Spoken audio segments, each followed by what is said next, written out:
को बहुत बहुत शुभकामनाएं। नवरात्रि के पहले दिन से देश आत्मनिर्भर भारत अभियान के लिए एक और महत्वपूर्ण और बड़ा कदम उठा रहा है। कल यानी नवरात्रि के प्रथम दिवस 22 सितंबर को सूर्योदय के साथ ही नेक्स्ट जनरेशन जीएसटी रिफॉर्म्स लागू हो जाएंगे। एक तरह से कल से देश में जीएसटी बचत उत्सव शुरू होने जा रहा है। इस जीएसटी बचत उत्सव में आपकी बचत बढ़ेगी और आप अपनी पसंद की चीजों को और ज्यादा आसानी से खरीद पाएंगे।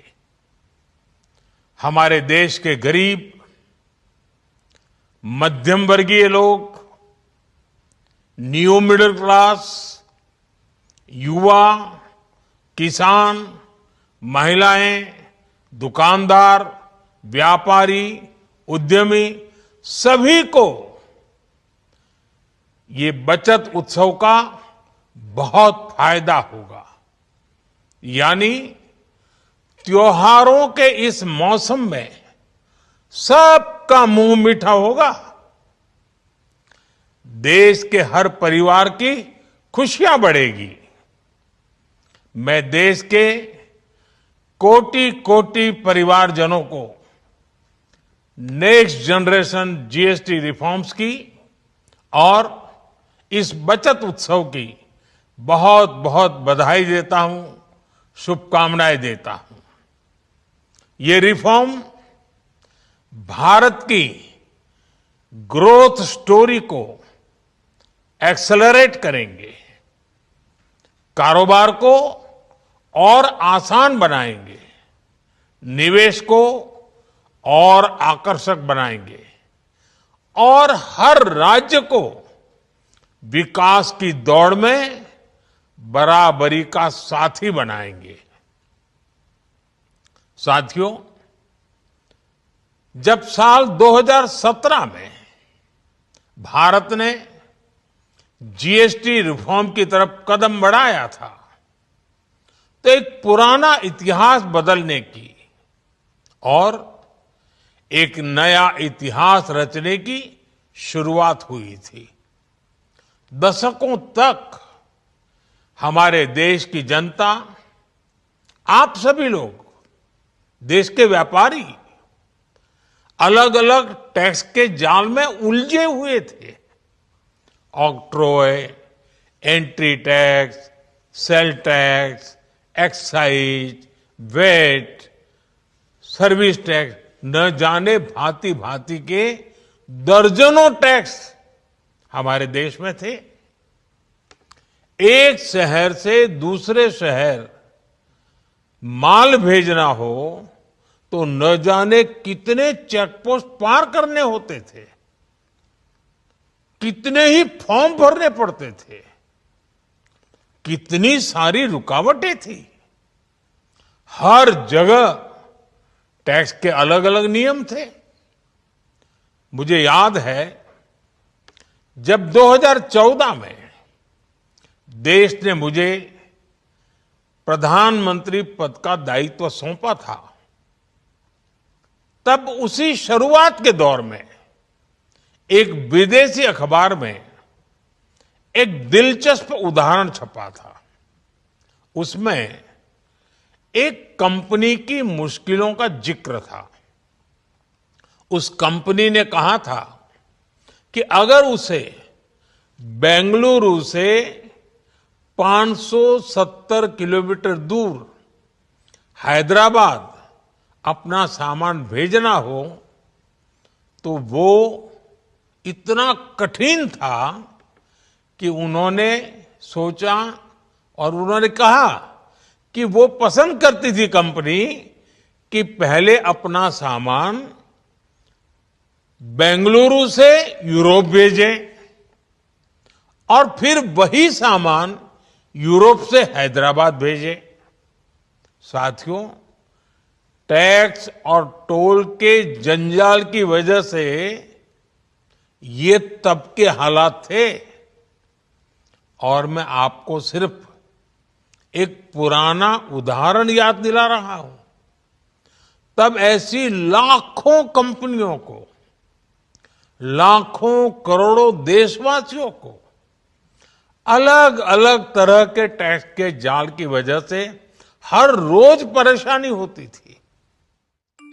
मैडम, 1 घंटे से मैं भी परेशान हूँ और मेरे को नहीं मिल रहा है, तो फिर आप लोग आप हाथ नहीं उठा सकते, आप हाथ नहीं उठा सकते मुझ पे, प्लीज आप हाथ नहीं उठा सकते। आप चिल्ला रहे हो, कितने जोर से बोल रहे हो, आप चिल्ला रहे हो। Don't behave yourself. गाली ना दे रहे हो, गाली किसको दे रहे हो, गाली किसको दे रहे हो, गाली किसको दे रहे हो, गाली किसको दे रहे हो, नहीं, गाली किसको दे रहे हो, पूरा record. Instagram, social media, Twitter, YouTube मजा आता। एक मिनट मैडम, क्या बेटा बहुत फ्रस्ट्रेटेड है। बघा हे यांचा बॅच काढून हे ना आमच्यावरती फेकतायत। नाव बघा यांचं, नाव बघा जो मेरे को लग सकता था मेरे आंख में, मेरे आंख में लग सकता था। हाँ, क्या नाम है इनका? दुर्गा माने खड़े। क्यों मैडम, हे जब पिन आपने गिरा सकता है, ये कैसे कर सकते हो आप? आपको अथॉरिटी किसने दिया ये चीज करने का? नहीं, वीडियो में रिकॉर्ड झाला है, ये वीडियो में रिकॉर्ड हुआ है। पिन आंख में जा सकती थी आपके, बैच काढून फेकून मारते। नहीं, आप बैच कैसे मार सकते हो? मैडम, आप आपको किसने अथॉरिटी दी? मैं कुछ भी करूँ, आप कर नहीं सकते। के लिए फख्र है बहुत, आज हमारे साथ मौजूद है। यहाँ पर मेमन जो ऑल इंडिया मेमन जमात फेडरेशन का जो इजलास हो रहा है, एजीएम हो रहा है, उसमें शरीक हुए। अबू हाशिम आजमी साहब, एजीएम को लेकर या मेमन कम्युनिटी को लेकर, उनकी खिदमत को लेकर आप क्या कह रहे हैं? नहीं, मैंने कहा ना कि हम मुंबई में रहते हैं, मैं मुंबई में रहता हूँ। मैं खाली सिर्फ मुंबई की बात करूँ तो जितना भी मुस्लिम कम्युनिटी के डेवलपमेंट का काम हुआ, साबुत सिद्दीक लो, साबुत सिद्दीक हॉस्पिटल ले लो, कॉलेज ले लो, पॉलिटिकल कॉलेज ले लो, बहुत सारे जो हैं यतीम खाने ले लो, ये सारे के सारे मेमनों ने बनाया। और मैंने अभी भाषण में कहा कि जब गांधी जी ने स्वदेशी आंदोलन चलाया तो अंग्रेजों की कंपनियां थी जिसकी एजेंसी मेमनों के पास थी। इस गांधी जी के एक आवाज़ पर उन्होंने लात मार दिया, कंपनियों को छोड़ दिया और वो कंपनियां सारी गुजराती और मारवाड़ियों ने ले लिया और हमारा बिजनेस पीछे हो गया। तो मेमन कम्युनिटी ने बहुत काम किया है और जो ये काम कर रहे हैं फरीद भाई दूरी साहब, हमारे मेमन साहब, इकबाल मेमन साहब, मैं समझता हूँ ये बहुत अच्छा काम। अगर हर सब लोग इकट्ठा होकर काम करेंगे तो मैं समझता हूँ इस मुल्क में जहाँ मुसलमानों के साथ में नाइंसाफ़ी हो रही है, सरकार की तरफ से उनको बजट नहीं मिल रहा है, उनको उनकी अनदेखी हो रही है, उन पर जुल्म ज्यादती हो रही है, तो अगर ताकत बनेगी तो हम समझते हैं कि बहुत अच्छा फायदा होगा दीन और दुनिया में दोनों को। उसको मैं बहुत बहुत मुबारकबाद पेश करता हूँ और सारी कम्युनिटी को इस तरह से इकट्ठा होकर काम करना चाहिए। सर, सुप्रीम कोर्ट का फैसला आया, औकाफ को लेकर जो फैसला आया है, आपको इस पर अपने औकाफ को लेकर इस तरह से सुप्रीम कोर्ट का फैसला आया है और जिस तरह से मुसलमानों की जमीन को खाने की कोशिश की जा रही है, ऐसे वक्त में मेमन जमात जो है मालिगांव में यूनिवर्सिटी बनाने जा रही है, तो इनको किन दिक्कतों का सामना करना पड़ेगा और इस सुप्रीम कोर्ट के फैसले पर आप क्या कह रहे हैं? नहीं, इंशाल्लाह वो दिक्कतें दूर की जाएंगी, लड़ाई लड़ेंगे हम लोग। और हम लोग जो है जो सत्ता में बैठे उनको भी दिला के हार पिना रहे हैं ना, क्या इतनी नमक हरामी करेंगे? काम तो करेंगे हमारा ना। तो मैं समझता हूँ बहुत अच्छा काम है ये। और जो ज़मीनें खाने की बात है ना, इस सरकार ने सरकारी ज़मीनें, सरकारी प्रॉपर्टी खा गई। अब रेलवे बिक गया, एयरपोर्ट बिक गया, सी पोर्ट बिक गया, बड़ी बड़ी इंडस्ट्री बिक गई। अब बच्चा इस पर लेकिन जो सुप्रीम कोर्ट का फैसला है ना उसमें मुतमईन नहीं है, बिल्कुल मुतमईन नहीं है। और जिन्होंने ये बिल लाया ना वो उन्होंने एक एमपी मुसलमान नहीं बनाया, एक मिनिस्टर मुसलमान नहीं बनाया, मुसलमानों की सारी जायदाद कब्जा करना चाहते हैं। तो कहते हैं ना कि इनकी नीयत सही नहीं है। हम सबको इकट्ठा होकर के ये लड़ाई लड़नी पड़ेगी। आखिरी सवाल में रही है, आई लो मोहम्मद कहने पर कानपुर में एफआईआर दर्ज किया गया और कल ही परसों की बात है कि साकिरका में बैनर तोड़वाया गया पुलिस की मौजूदगी में और ये कहा गया कि इससे फसाद बर्पा हो जाएगा।